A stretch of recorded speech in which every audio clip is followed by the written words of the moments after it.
আমরা যে কোরবানিটা করছি এই কোরবানিটা আমাদের পিতা ইব্রাহিম আলাইহিস সালাম থেকে শুরু হয়েছে। যে হাদিস আমি আপনাদের সামনে পড়েছি, রাসূল করিম সাল্লাল্লাহু আলাইহি ওয়াসাল্লামের সাহাবায়ে কেরাম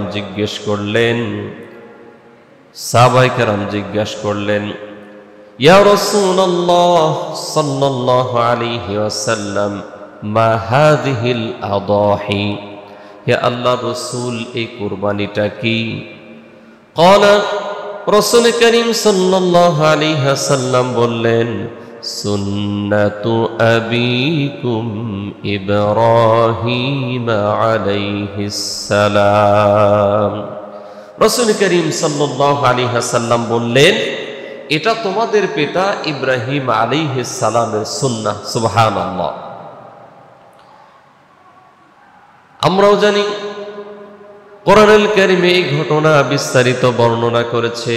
আল্লাহ রাব্বুল আলামিন বলেছেন ফালাম্মা বালাগা মা'হুস সা'য়া قال يا بني إني أرى في المنام أني أذبحك فانظر ماذا ترى قال يا أبت افعل ما تؤمر ستجدني إن شاء الله من الصابرين। আল্লাহ রাব্বুল আলামিন বলেন ফালাম্মা বালাগা মাহুস সা'য়া, যখন ইসমাঈল আলাইহিস সালাম ইব্রাহিম আলাইহিস সালামের সন্তান ইসমাঈল আলাইহিস সালাম যখন তার বাবার সাথে চলাফেরা করার বয়সে উপনীত হলো, তখন আল্লাহ রাব্বুল আলামিন ইব্রাহিম আলাইহিস সালামকে স্বপ্ন যোগে দেখালেন তোমার প্রিয় বস্তুকে আমার রাহে কোরবানি করো। ইব্রাহিম আলাইহিস সালাম স্বপ্নে দেখার পর নিজ সন্তানকে ডেকে বললেন ইয়া বুনাইয়া ইন্নী আরা ফিল মানামি আন্নী আযবাহুকা ফানজুর মাযা তারা। ইব্রাহিম আলাইহিস সালাম বললেন কলিজার টুকরা সন্তান, প্রিয় বৎস, ইন্নী আরা ফিল মানাম, নিশ্চয় আমি স্বপ্ন দেখেছি, আন্নী আযবাহুক, যে আমি তোমাকে জবেহ করছি, ফানজুর মাযা তারা, এ বিষয়ে তোমার মতামত কি?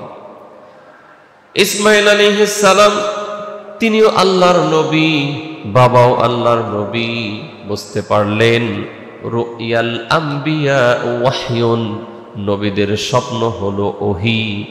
এই জন্য তিনি এই ব্যাপারে কোনো দ্বিধা করলেন না, কোনো সংকোচ করলেন না, কোনো প্রশ্ন করলেন না। তিনি বললেন ইফআল মা তু'মার, আপনাকে যে আদেশ দেয়া হয়েছে আপনি ওই আদেশটা যথাযথভাবে পালন করেন। সাতাজিদুনি ইনশাআল্লাহু মিনাস সাবিরিন, নিশ্চয়ই আপনি ওই সময় আমাকে ধৈর্যশীলদের অন্তর্ভুক্ত পাবেন। সুবহানাল্লাহ।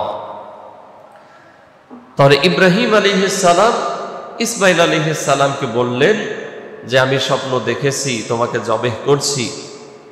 ইসমাঈল আলাইহিস সালাম বললেন আপনাকে যে আদেশ দেয়া হয়েছে আপনি তাই পালন করেন, ইনশাআল্লাহ আপনি আমাকে ধৈর্যশীলদের অন্তর্ভুক্ত পাবেন। সুবহানাল্লাহ। আল্লাহ তাআলা তারপরে বলছেন ফালাম্মা আসলামা ওয়া তাল্লাহু লিল জাবিন, যখন তারা উভয়ে আল্লাহর বিধানের সামনে আত্মসমর্পণ করলো, বাবা ছেলেকে কোরবানি করবে, ছেলে কোরবানি হতে রাজি। আল্লাহ বলছেন ফালাম্মা আসলামা, উভয়ে তারা যখন আল্লাহর বিধানের সামনে আত্মসমর্পণ করলো, তখন আল্লাহ তাআলা বলছেন ওয়াতাল্লাহু লিল জাবিন, এবং নিজের সন্তানটাকে কোরবানি করার জন্য কাত করে সইয়ে দিল। সুবহানাল্লাহ। তাহলে বাবা সন্তানকে কোরবানি করার জন্য পরিপূর্ণ প্রস্তুত, ছেলেও আল্লাহর দ্বীনের জন্য কোরবানি হতে প্রস্তুত। লিল জাবিন ওয়াতাল্লাহু লিল জাবিন, সন্তানকে কাত করে মাটির মধ্যে শুইয়ে দিলেন। তাফসিরে এসেছে যে কপালের একটা অংশ মাটির সাথে লাগবে এমন ভাবে কাত করে শুয়ে দিলেন। সুবহানাল্লাহ। অনেক লম্বা চড়া ঘটনা আছে। যখন ইব্রাহিম আলাইহিস সালাম ইসমাইল আলাইহিস সালামকে কোরবানি করার জন্য মাটিতে শুয়ে দিলেন, অনেক ঘটনা এখানে এসেছে। প্রথমে চিৎ করে শুয়ে দিলেন, তখন চেহারা দেখলে সন্তানের প্রতি বাবার ভালোবাসা আছে না, এই ভালোবাসায় ছুরি চালায় কিন্তু ছুরি কাটে না। আরেক বর্ণনায় আসছে যে আল্লাহ তাআলা কুদরতি ভাবে একটা পিতলের এমন একটা বেরি, একটা প্রতিবন্ধকতা এখানে দিয়ে দিলেন যে ছুরি যতই চালায় ওখানে ছুরি কাটে না। তখন ইসমাইল আলাইহিস সালাম নিজেই পরামর্শ দিলেন, বাবা আপনি এক কাজ করেন, আমাকে কাত করে শোয়াই দেন, তাহলে চেহারাটা দেখতে পাইবেন না, মায়া একটু কম লাগবে, আল্লাহর হুকুম পালন করা হয়ে যাবে। আবার আরেকটা জায়গায় এসেছে যে আপনি চোখ বেঁধে নেন, কিন্তু এই প্রক্রিয়া করার পরেও ছুরি চালাচ্ছে, ছুরি কাটে না। সুবহানাল্লাহ। বলেন তো, লোহা, ছুরি যে লোহা দিয়ে তৈরি, এই লোহা হুকুম মানে কার? লোহা হুকুম মানে কার? আল্লাহ। সবকিছুই হুকুম মানে কার? আল্লাহ। আল্লাহ তাআলা কোরআনে বলেছেন, وَمَن يَبْتَغِ غَيْرَ الْإِسْلَامِ دِينًا فَلَن يُقْبَلَ مِنْهُ وَهُوَ فِي الْآخِرَةِ مِنَ الْخَاسِرِينَ। যে বা যারা আল্লাহর বিধান ছাড়া অর্থাৎ ইসলামী পথ ও পন্থা ছাড়া অন্য কোনো পথ আর মত গ্রহণ করে তারা চূড়ান্ত ক্ষতিগ্রস্ত হবে, তাদের থেকে আল্লাহ কোনো কিছু কবুল করবেন না। আল্লাহ তাআলা আরেক আয়াতের মধ্যে বলেছেন, আসমান এবং জমিনে যা কিছু আছে সব কিছু হুকুম মানে কার? আল্লাহর হুকুম মানে। এই জন্য লোহা হুকুম মানে আল্লাহর। আচ্ছা, একটু আপনারা একটু জবান খুলে উত্তর দেন, আমাদের হাতের ভিতর গোশত আছে না? কথা কন, গোশত আছে না? পেটের ভিতরে আছে না? এই কথা আমি আগেও বলেছি। পায়ের ভিতরে আছে না? এইখানেও গোশত আছে, পেটেও গোশত আছে, হাতেও গোশত আছে, কিন্তু পা কোনোদিন কথা বলে? পেট কথা বলে? হাত কথা বলে? কিন্তু মুখ কথা বলে। এখানেও গোশত, এখানেও গোশত। আল্লাহ আদেশ দিচ্ছেন যে এই জায়গার গোশত দিয়ে কথা বলতে হবে, এই জন্য কথা বলে, বাকি জায়গার কোনো গোশত কথা বলে না। ঠিক তদ্রূপ ভাবে আল্লাহ তাআলা যাকে যেই পারমিশন দিয়েছেন সব কিছু সেই পারমিশন অনুযায়ী চলে। সুবহানাল্লাহ। আল্লাহ তাআলা ওই ছুরিকে নির্দেশ দিয়েছিলেন, এই ছুরি আমার বন্ধু খলিল ইব্রাহিম আলাইহিস সালামের সন্তান ইসমাইলের একটা পশম কাটার মতো শক্তি তোমার নাই, এই জন্য সে কাটতে পারে নাই। সুবহানাল্লাহ। আল্লাহ নিষেধ করে দিয়েছিলেন যতই ছুরি চালায় কাটার সুযোগ নাই, এই জন্য কাটতে পারে নাই। হযরত আব্বাস রাদিয়াল্লাহু আনহু বলেছেন, যখন ইব্রাহিম আলাইহিস সালাম তার সন্তানের উপর ছুরি চালাচ্ছিলেন, ওই সময় আল্লাহ নির্দেশ দিলেন, জিবরিল যাও, আমার বন্ধু তার পরীক্ষায় 100% পাশ করেছে, 100% মার্ক পেয়ে পাশ করেছে, যাও যাও চলে যাও, আমার বন্ধু আমার খলিল ইব্রাহিম আলাইহিস সালামের সন্তান ইসমাইলকে যে ছুরি চালাচ্ছে গলায়, তারে সরায় দেয়া ওইখানে একটা দুম্বা বসায় দাও। আল্লাহ যখন নির্দেশ দিলেন জিবরিল আলাইহিস সালামকে, হযরতে জিবরিল আলাইহিস সালাম ওই আদেশ পালন করার জন্য তখন দ্রুত রওনা দিলেন। রওনা দেওয়ার সময় চিন্তা করলেন, আমি যাওয়ার আগেই যদি জবাই হয়ে যায়, এই জবাইটা যাতে না হয়, এই জন্য জিবরিল রওনা দেওয়ার সময় জোরে জোরে বলে উঠলেন, আল্লাহু আকবার। জোরে কন্যা আল্লাহু আকবার। আরেকবার বলেন আল্লাহু আকবার। দুইবার বললেন আল্লাহু আকবার, আল্লাহু আকবার, দুইবার বললেন আল্লাহু আকবার, আল্লাহু আকবার। যখন ইব্রাহিম আলাইহিস সালাম এই আওয়াজ শুনতে পেলেন এবং দেখতে পেলেন জিবরিল আলাইহিস সালাম আসতেছে, তখন ইব্রাহিম আলাইহিস সালাম বললেন লা ইলাহা ইল্লাল্লাহু ওয়াল্লাহু আকবার, সুবহানাল্লাহ। ইব্রাহিম আলাইহিস সালাম বললেন লা ইলাহা ইল্লাল্লাহু ওয়াল্লাহু আকবার।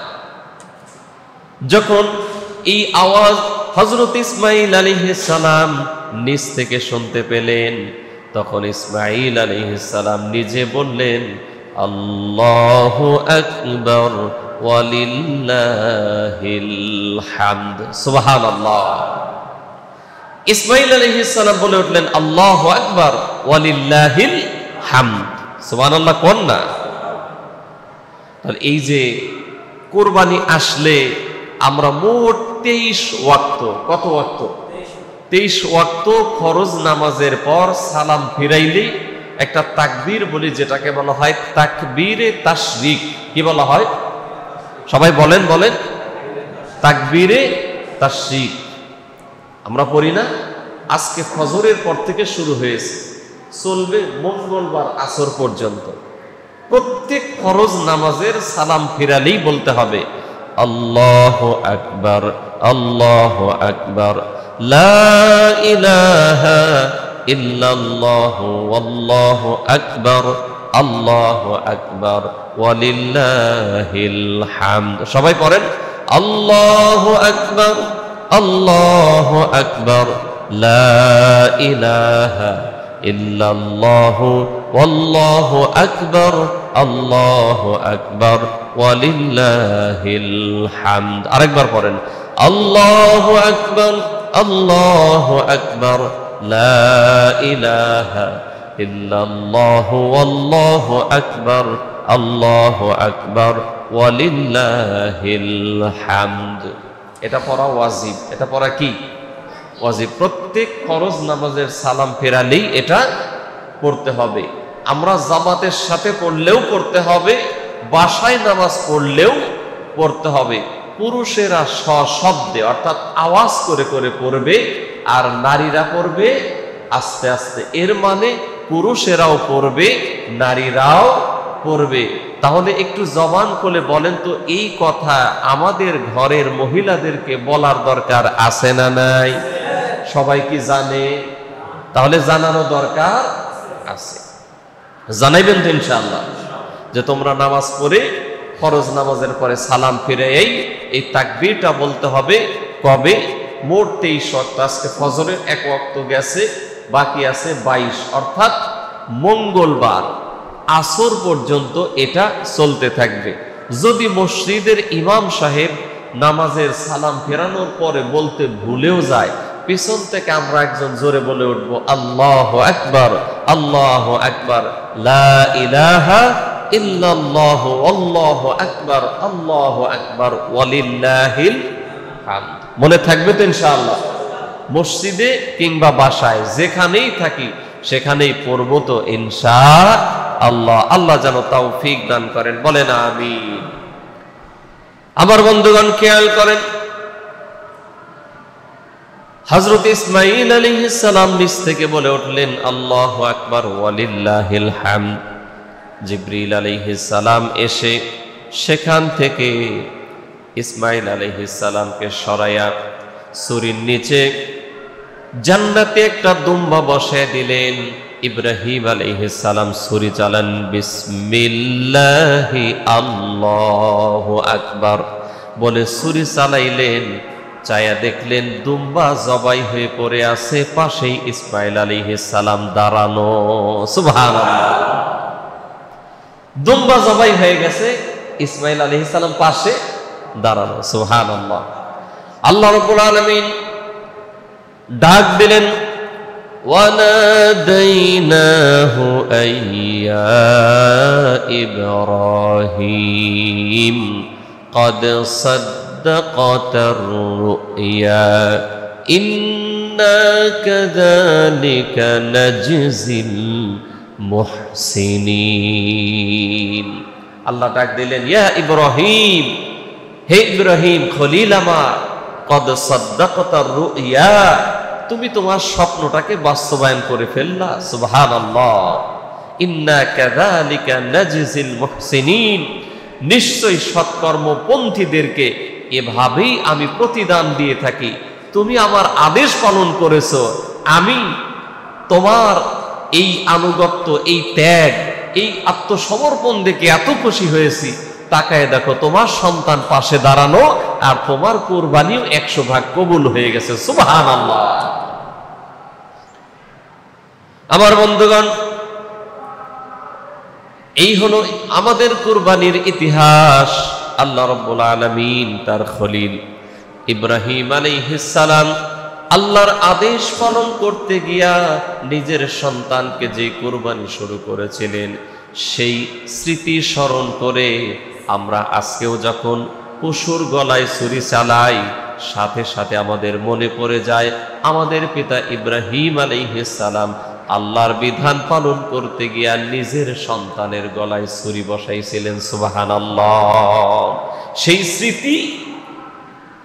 সেই স্মৃতিটাকেই স্মরণ করা হলো আমাদের এই কুরবানি। সুবহানাল্লাহ। আমার বন্ধুগণ, তাহলে আমরা জানতে পারলাম কুরবানি একেবারে পৃথিবীর শুরু থেকেই ছিল, প্রত্যেক যুগেই এটা ছিল। আর আমরা যেটা করি, ইব্রাহিম আলাইহিস সালামের অনুসরণে তার সেই স্মৃতিচারণ হলো আমাদের কুরবানি। আর এই কুরবানি করলে লাভ আছে না নাই? কুরবানিতে লাভ আছে না নাই? এটা কথা বলেন, কুরবানিতে লাভ আছে না নাই? আছে। কি লাভ? মুসনাদে আহমদের হাদিস, قال أصحاب رسول الله صلى الله عليه وسلم, রাসূল করিম সাল্লাল্লাহু আলাইহি ওয়াসাল্লামের সাহাবায়ে কেরাম বিশ্ব নবীকে প্রশ্ন করলেন, মা হাদিহিল আদাহি ইয়া রাসূলুল্লাহ, হে আল্লাহর রাসূল, কুরবানি এটা কি?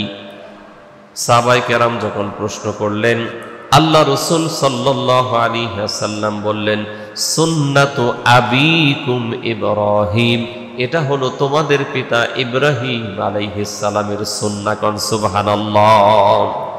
সুন্নাহ মানে পদ্ধতি। সুন্নাহ মানে কি? পদ্ধতি, পথ। ইব্রাহিম আলাইহিস সালাম যেই সুন্নাহ, যেই পদ্ধতিতে কুরবানি করেছিলেন, আমাদের কুরবানিটা হলো ওই পদ্ধতি। কন্যা সুবহানাল্লাহ। এবার সাহাবায়ে কেরাম প্রশ্ন করলেন, ক্বালু ফামা লানা ফিহা ইয়া রাসূলুল্লাহ, সাহাবায়ে কেরাম প্রশ্ন করলেন, ইয়া রাসূলুল্লাহ, বুঝলাম আমাদের পিতা ইব্রাহিম আলাইহিস সালামের সুন্নাহ হলো এই কুরবানি, কিন্তু এই কুরবানি করলে এতে আমাদের জন্য কোনো উপকারিতা আছে নাকি, কোনো লাভ আছে নাকি? সাহাবায়ে কেরাম প্রশ্ন করলেন। ক্বালা, রাসূল করিম সাল্লাল্লাহু আলাইহি ওয়াসাল্লাম বললেন, বিকুল্লি শা'রাতিন হাসানা, প্রত্যেকটা পশমে পশমে নেকি। প্রত্যেকটা পশমে পশমে নেকি, সব। সুবহানাল্লাহ কোন না? এবার সাহাবায়ে কেরাম প্রশ্ন করলেন, ক্বালু ফাসসুফ ইয়া রাসূলুল্লাহ, অনেক পশু আছে যেগুলার পশম থাকে বেশি। বাস্তবতা, ছাগলের চাইতে ভেড়ার পশম কম না বেশি? কথা কন, ছাগলের চাইতে ভেড়ার পশম বেশি। সাহাবায়ে কেরাম বললেন, ইয়া রাসূলুল্লাহ, ফাসসুফ, পশুওয়ালা প্রাণী যেটা আছে ওইটার যদি জবাই করি? ক্বালা, রাসূল করিম সাল্লাল্লাহু আলাইহি ওয়াসাল্লাম বললেন, বিকুল্লি শা'রাতিন মিনাস সুফি হাসানা, যত পশমই থাকুক না কেন, পশম থাকবে যত, আল্লাহ নেকি দিবেন তত। তো আল্লাহ নেকি দিবেন তত। সুবহানাল্লাহ কোন না? কারণ আল্লাহর দরবারে কোনো অভাব নেই। তাহলে আমরা বুঝলাম এই কুরবানি, এক নম্বর এই কুরবানির ফজিলত হলো, এটা হলো আমাদের পিতা ইব্রাহিম আলাইহিস সালামের সুন্নাহ। দ্বিতীয়ত, এই কোরবানি করলে প্রত্যেকটা পশমে পশমে নেকি দেবেন যিনি, বলেন তো তিনি কে? আল্লাহ। প্রত্যেকটা পশমে পশমে আল্লাহ নেকি দিয়ে দিবেন, সুবহানাল্লাহ। এরপরে খেয়াল করেন, রাসূল কারীম সাল্লাল্লাহু আলাইহি ওয়াসাল্লাম বলেছেন, কুরবানির দিন আদম সন্তানের জন্য কুরবানির চাইতে অধিক প্রিয় আমল আল্লাহর কাছে আর কিছু নাই। অর্থাৎ কুরবানির দিনে এই কুরবানি করার চাইতে আল্লাহর কাছে প্রিয় আমল আর দ্বিতীয়টা নাই। সুবহানাল্লাহ কোন না? তাহলে এই কুরবানিতে লাভ আছে না নেই? এবার খেয়াল করেন, শুধু তাই না, আল্লাহ রাসূল সাল্লাল্লাহু আলাইহি ওয়াসাল্লাম বলেছেন, নিশ্চয়ই এই কুরবানির পশু কিয়ামতের দিন তার শিং, তার পশম এবং তার খুর সহ উপস্থিত হবে। কুরবানির এই পশুটা কিয়ামতের ময়দানে তার পক্ষে সাক্ষী হয়ে যাবে।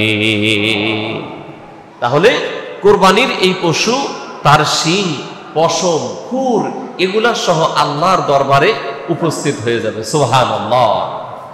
শুধু তাই না, আরো কি লাভ খেয়াল করেন, আল্লাহ রাসূল সাল্লাল্লাহু আলাইহি ওয়াসাল্লাম বলেছেন, তোমরা যেই পশু কুরবানি করো, ওই পশুটা কুরবানি করার সময় এই পশুর রক্ত মাটিতে পড়ার আগেই যেই ব্যক্তি আল্লাহর সন্তুষ্টি লাভের আশায় আল্লাহকে খুশি করার জন্য কুরবানি করছে, রক্তটা মাটিতে লাগার আগেই আল্লাহ তার গুনাহগুলো মাফ করে দেয়। এটা জোরে কন্না সুবহানাল্লাহ। আল্লাহর যে বান্দা বান্দারা কুরবানি দেয়, এই কুরবানির পশুর রক্ত মাটিতে পড়ার আগেই আল্লাহ তাআলা তাদেরকে মাফ করে দেয়, সুবহানাল্লাহ। তাহলে লাভ আছে না নাই? জোরে বলেন, কম না বেশি? আমার বন্ধুগণ, এইভাবে কোরবানি করলে শুধু লাভ আর লাভ। আমরা জানি, এর আগে বলেছিলাম, কিয়ামতের ময়দানে আল্লাহর কাছে দুইটা জিনিস আল্লাহর কাছে শাফায়াত করবে। তার ভিতর একটা হলো রমজান মাসের রোজা, আর একটা হলো কোরআন শরীফ। আজকে এই হাদিসের মাধ্যমে জানলাম যে আল্লাহর বান্দা বান্দি আল্লাহকে খুশি করার জন্য আল্লাহর রাহে পশু কুরবানি দেয়। এই পশু কুরবানি করার কারণে এই রক্তটা মাটিতে পড়ার আগেই তার গুনাহগুলো মাফ করে দেওয়া হয়।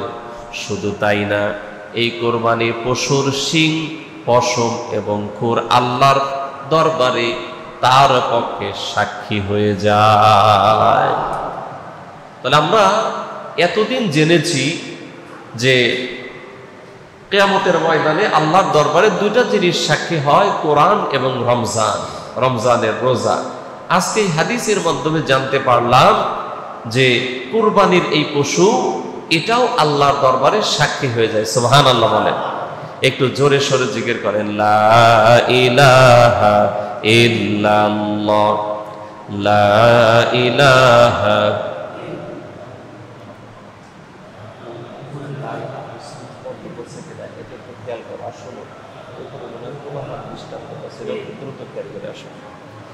লা ইলাহা ইল্লাল্লাহ, লা ইলাহা, লা ইলাহা ইল্লাল্লাহ, লা ইলাহা ইল্লাল্লাহ, লা ইলাহা ইল্লাল্লাহ।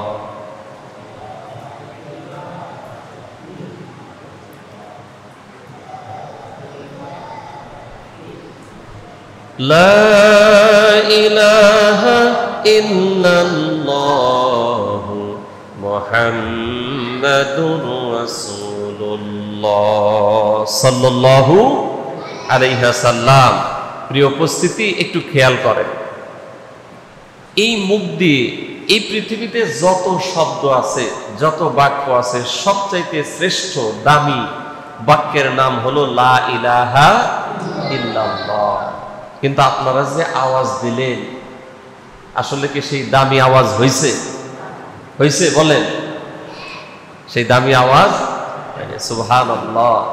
জিকিরের ফজিলত যদি আমরা বলতে থাকি, দেখেন আমাদের দুঃখ কষ্ট আছে না, নানান বিপদ আপদ মুসিবত আমাদের আছে না? দেখেন যত বড় মুসিবতে থাক, সকাল বিকাল একটা আমল যদি আমরা করি, আল্লাহ তাআলা আমাদের যত বড় বিপদে থাক দূর করে দেবেন। সেই আমলটা কি বলবো? সেই ছোট্ট একটা শব্দ সকালে 100 বার, বিকালে 100 বার বললে যত বড় বিপদে থাক আল্লাহ আপনার দূর করে দেবে। সুবহানাল্লাহ। সেটা হলো লা হাওলা। বলেন লা হাওলা ওয়ালা কুওয়াতা ইল্লা বিল্লাহ। বলেন লা হাওলা ওয়ালা কুওয়াতা ইল্লা বিল্লাহ। লা হাওলা ওয়ালা কুওয়াতা ইল্লা বিল্লাহ। খুব কঠিন, খুব কঠিন, অনেক সময় লাগে।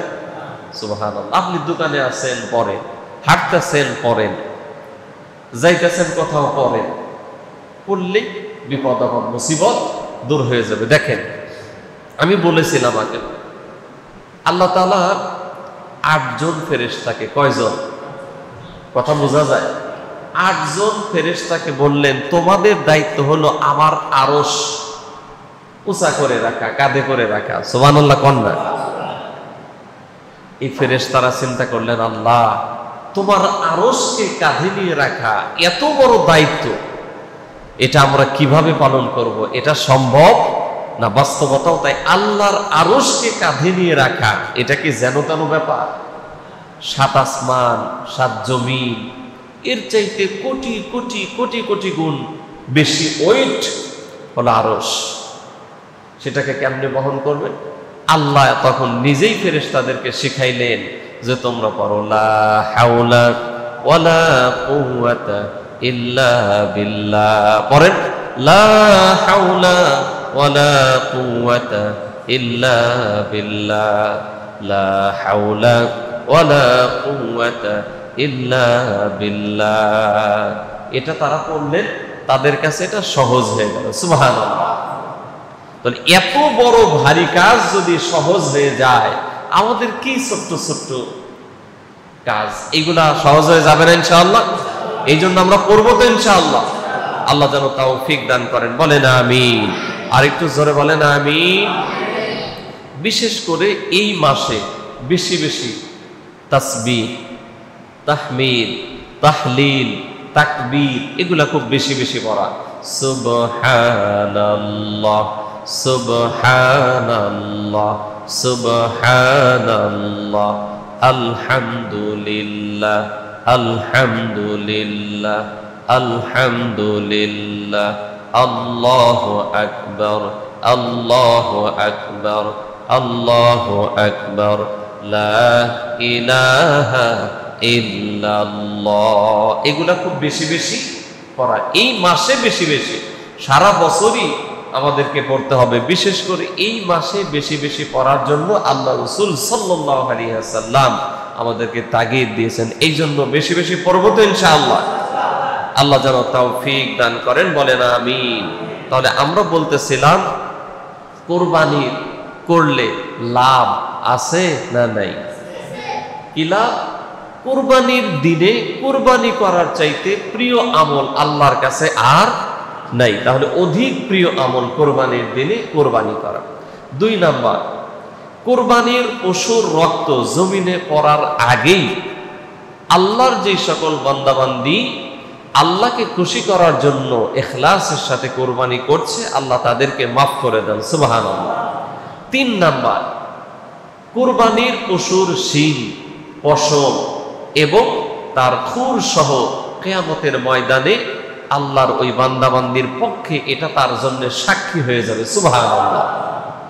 তাহলে এত ফজিলত। এরপরে আল্লাহ রাসূল সাল্লাল্লাহু আলাইহি সাল্লাম আরেকটি হাদিসে বলেছেন, যেই পশুটা কুরবানি করা হয় ওর শরীরে যত পশম থাকে তত নেকি কুরবানি দাতাকে দেওয়া হয়। সুবহানাল্লাহ। তাহলে এত লাভ, এত লাভ, এত লাভ এর ভিতরে। এই জন্য আমাদের যাদের সামর্থ্য আছে, আমরা অনেকেই কিনেছি, এখনো নিয়ত করে আছি কোরবানি দেব ইনশাআল্লাহ। আল্লাহ তাআলা যেন ইখলাসের সাথে আমাদের সকলের কোরবানিকে কবুল করেন, মঞ্জুর করেন, বলেন আমিন। আর একটু জোরে বলেন আমিন। কোরবানি আমরা কিভাবে করব, এটার গোশত কিভাবে বন্টন করা হবে, এটার চামড়াটাকে আমরা কি করব, কালকে ঈদের দিনে আমরা এই আলোচনাগুলো করব ইনশাআল্লাহ। যেহেতু আপনারা দেখছেন ওয়েদার যে অবস্থা, ঈদের নামাজ মসজিদেই পড়তে হবে। ঈদের নামাজ ঈদগাহে পড়া সুন্নাহ, তবে আল্লাহ রাসূল সাল্লাল্লাহু আলাইহি ওয়াসাল্লাম বৃষ্টির কারণে মসজিদে ঈদের নামাজ পড়েছিলেন। সুবহানাল্লাহ। তাহলে ওয়েদারের কারণে মসজিদে পড়া অসুবিধা নেই। এই জন্য আমরা আগামীকাল এখানে ঈদুল আজহার নামাজ আদায় করব ইনশাআল্লাহ। সময় পরে জানিয়ে দেওয়া হবে ইনশাআল্লাহ। তবে আপনারা আগে ভাগেই আসার চেষ্টা করবেন। আসবেন তো ইনশাআল্লাহ? আমি এবার খুব ভালো করে একটু খেয়াল করেন, ঈদের দিনের কিছু সুন্নাহ আমল এক এক করে আমি আপনাদেরকে শোনাচ্ছি, আপনারা একটু মনোযোগ দিয়ে শোনেন। ঈদের দিনের 1 নাম্বার সুন্নাহ, কয় নাম্বার? 1 নাম্বার সুন্নাহ খুব ভোরে ঘুম থেকে ওঠা। কয় নাম্বার? কথা বলেন। এটা কি? ঈদের দিনের সুন্নাহ। ঈদের দিনের সুন্নাহ 1 নাম্বার কি? খুব ভোরে ঘুম থেকে ওঠা। তবে এটা কখন? ফজরের নামাজ শেষ হয়ে গেলে নাকি? হ্যাঁ, ফজরের নামাজের আগে। 1 নাম্বার এই সুন্নাহ হলো ফজরের নামাজ জামাতের সাথে পড়া। ফজরের নামাজ কার কার নিয়ত আছে? ইনশাআল্লাহ আছে নিয়ত ইনশাআল্লাহ? জামাতের সাথে পড়বেন তো ইনশাআল্লাহ? আল্লাহ তৌফিক দান করো, বলেন আমিন। তাহলে ঈদের নামাজ, ঈদের দিনের প্রথম সুন্নাহ খুব ভোরে ওঠা, বিশেষ করে ফজরের নামাজ জামাতের সাথে আদায় করা। ভালো করে খেয়াল করেন। 2 নাম্বার ঈদের দিনের সুন্নাহ হলো মিসওয়াক করা। কি করা? সবাই বলেন। কয় নাম্বার? 2 নাম্বার। 1 নাম্বার খুব ভোরে ওঠা, 2 নাম্বার কি করা? মিসওয়াক করা। 3 নাম্বার গোসল করা। কি করা? কি করা বলেন? গোসল করা। 4 নাম্বার যথাসাধ্য উত্তম পোশাক পরিধান করা। যথাসাধ্য উত্তম পোশাক পরিধান করা। তবে হ্যাঁ, এই পোশাকটা নতুনই হওয়া লাগবে, বিষয়টা এমন না। কিন্তু আমাদের ট্র্যাডিশন হয়েছে ঈদ মানেই নতুন কাপড়, ঈদ মানেই কি হয়েছে কিনা এরকম। আসলে বিষয়টা এমন না, উত্তম পোশাক পরিধান করা। তবে হ্যাঁ, নতুন পোশাক কিনতে আবার অনুৎসাহিত করা হয়নি। আপনার সামর্থ্য আছে, আপনি কিনেন, ঠিক আছে ইনশাআল্লাহ। তবে যথাসাধ্য উত্তম পোশাক পরিধান করা। নতুন কিনেন নাই, অসুবিধা নাই। যে কাপড়টা আছে সুন্দর করে ওটাকে ওয়াশ করে, সুন্দর করে আয়রন করে, পরিপাটি করে সুন্দর পোশাক পরিধান করা। এটা গেল 4 নাম্বার। 5 নাম্বার শরীয়ত সম্মত সাজ সজ্জা করা। অর্থাৎ শরীয়ত যেটাকে এলাউ করে, শরীয়ত সম্মত সাজসজ্জা করা। ঘরটাকে পরিপাটি করলেন, বাসাবাড়ি সুন্দর করে গোছানো ভাবে ইসলাম যেটাকে সমর্থন করে। আবার অনেকেই কি করে, অনেক এলাকায় অনেক জায়গায় মসজিদের এমন ভাবে সাজায়, ঈদগাহের এমন ভাবে লাইটিং করে এমন ভাবে সাজায়, বোঝা কষ্ট যে এটা মসজিদ, ঈদগাহ না মাজার শরীফ। কি ঠিক না? অর্থাৎ খেয়াল করতে হবে, যথাসাধ্য সাজসজ্জা করতে হবে, তবে ইসলাম সম্মত। ইসলাম সম্মত। ইসলাম যেটা এলাও করে না সেইভাবে করা যাবে না। খেয়াল করেন, এটা গেল 5 নাম্বার। 6 নাম্বার খুশবু লাগানো। কি খুশবু লাগানো? খুশবু বোঝেন তো? আতর, স্প্রে, সুগন্ধি যেটা, এগুলা ব্যবহার করা এটা। তবে আরেকটা কথা বলেই দিই, সুগন্ধি লাগাইতে গিয়া আমরা অনেকে এমন আতর লাগাই যেটার লাগাইলে পাশে কেউ দাঁড়ায় থাকলে মাথা ঘোরায়। কিরকম আছে না? অনেক আতর খুব কড়া ঘ্রাণ। এটার ব্যাপারে খেয়াল করব যাতে আমার কারণে অন্যের কষ্ট না হয়। সুগন্ধ খুব মিষ্টি সুগন্ধ আছে, খুব স্মুথ সুগন্ধ আছে, এগুলো আমরা ব্যবহার করব। আর সুগন্ধি ব্যবহার করা, সব সময়ের জন্য সুগন্ধি ব্যবহার করা আল্লাহ রাসূলের সুন্নাহ। কন্যা সুবহানাল্লাহ। কারণ অনেকের শরীরে ঘামের গন্ধ হয় বা বিভিন্ন মুখে অনেক সময় দুর্গন্ধ হয়। একটা সুগন্ধি যদি আমি ব্যবহার করি তাহলে ওইটা কভার হবে, অন্যের কষ্ট হবে না। এই জন্য আমরা সুগন্ধি ব্যবহার করব ইনশাআল্লাহ। সব সময় আমরা সুন্নাহর আমলের প্র্যাকটিস করব ইনশাআল্লাহ। আল্লাহ যেন তৌফিক দান করেন, বলেন আমিন। গেল 6 নাম্বার। 7 নাম্বার ঈদুল আজহার দিনে, ঈদুল ফিতরের দিনে মিষ্টান্ন জাতীয় খাবার খেয়ে ঈদগাহে যাওয়া, আর ঈদুল আজহা অর্থাৎ কুরবানির দিনে না খেয়ে ঈদের নামাজ পড়তে আসা। বিশেষ করে যারা কোরবানি করবে তারা সবচাইতে উত্তম পশু কোরবানি করে ওইটার গোশত দিয়ে রান্না করে খাওয়া, অর্থাৎ দিনের খাওয়া শুরুটা ওইটা দিয়ে করা। এটা হলো ঈদুল আজহার দিনের সুন্নাহ।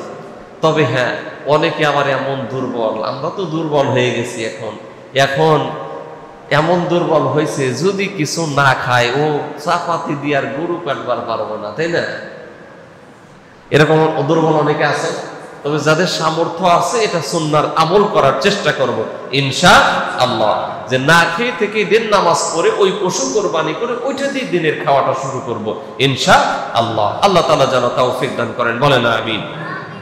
এরপরে 8 নাম্বার ঈদের দিনের সুন্নাহ হলো আগে আগে, কি বলছি, আগে আগে ঈদগাহে যাওয়া। যেখানে ঈদের নামাজ আমরা পড়ি না কেন, মসজিদ হোক আর ঈদগাহে হোক, আগে আগে আসা, এটা সুন্নাহ। কিন্তু আমরা কি করি, আমরা যারা আছি, আমরা অনেকে আছি মাইকের আওয়াজ বন্ধ হয়েছে রে এবার দিয়ে দোষ। কি মাইকের আওয়াজ বন্ধ হয়েছে রে এবার দিয়ে দৌড়, নামাজে কিন্তু দাঁড়িয়ে গেল। এটা সুন্নাহর খেলাফ। সুন্নাহ হলো ঈদগাহে আগে আগে আসা। এরপরে ঈদগাহে পায়ে হেঁটে আসা। এখন তো মহল্লার যারা আমরা আছি পায়ে হেঁটে আসার বিকল্প নাই। আর একটা উপায় আছে এখন, নৌকা দিয়া, তাই না? যেই পানি জমা আছে নৌকা হইলে ভালোই হইত। যদি কেউ এলাকায় একটা নৌকা আইনা এখানে কিছুদিন চালাইতো, ভালো ব্যবসা হইতো কিন্তু তার, তাই না? বিভিন্ন জায়গায় ভাড়া নৌকা চালায় না, ব্যাপক একটা পয়সা তার হইতো। রিক্সার পরিবর্তে খালি একটু ঠেলা দিয়া পার করে দিত। কোথায়? ফকির বাড়ি টু আঞ্জুমান গার্মেন্টস, ঠিক না? ব্যাপক একটা ব্যবসা হয়ে যেত। উন্নয়নের জোয়ারে এমন ভাসছে এই দেশ। এখন রাস্তার ভিতর নৌকা ছাড়া উপায় নাই। বৃষ্টি হোক আর না হোক,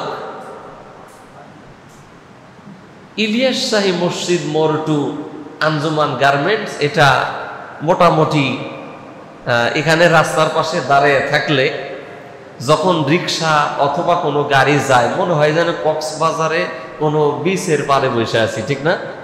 এমন ঢেউ আসে। আল্লাহ যেন এই জিল্লতি থেকে, এই অবস্থা থেকে আমাদেরকে উত্তরণ ঘটান, বলে না আমিন। ব্যাপকভাবে সবাই আমরা ক্ষতিগ্রস্ত হচ্ছি, ঠিক না? আল্লাহ তাআলা যেন এর সুষ্ঠু একটা সুন্দর একটা সমাধান আমাদের জন্য বের করে দেন, বলে না আমিন। তাহলে ঈদগাহে আসার সুন্নাহ হলো পায়ে হেঁটে আসা। এরপরে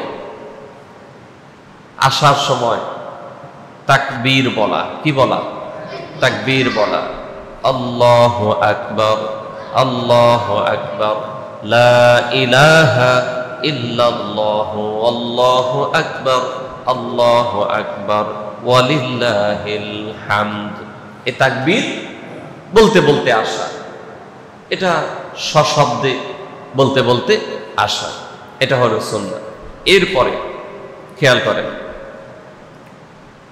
যদি আমরা দূরে কোথাও যাইতাম বা এরকম সুযোগ থাকে যে এক রাস্তা দিয়ে যাওয়া আর এক রাস্তা দিয়ে আসা, এরকম কারো সুযোগ থাকলে এটাও সুন্নাহ। এক রাস্তা দিয়ে যাওয়া আর এক রাস্তা দিয়ে আসা, এটা ঈদগাহের সুন্নাহ। এই জন্য আমাদের যাদের এই সুযোগ হয় আমরা এই আমলগুলো করব ইনশাআল্লাহ।